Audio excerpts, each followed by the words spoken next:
Hello mga alien, ako po si Isko Salvador.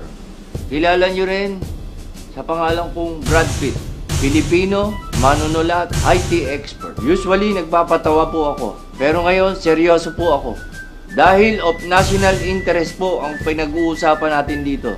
3 bagay lang po ang gusto kong tandaan nyo bago kayo bumoto.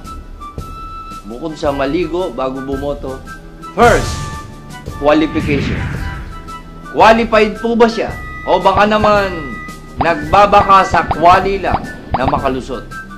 Pangalawa, plataforma. Iwasan nyo yung puro lang tayo forma. Ikatlo, motibo. Sa 3 ito lang ang makakabuo ng word na iboto. Ganun siya kahalaga. Ano nangyari sa letter M? Tinanggal ko. Kasi sa eleksyon, minsan, it stands for money.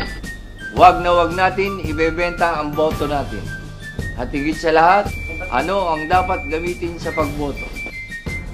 Itlog. Itiman ang mga itlog na karapat-dapat. Dahil sa mga itlog na ito, nakasalalay ang ating kinabukasan. Mabuhay ang Pilipino. Salamat po. Brad, huwag iboto. Dito matakbo.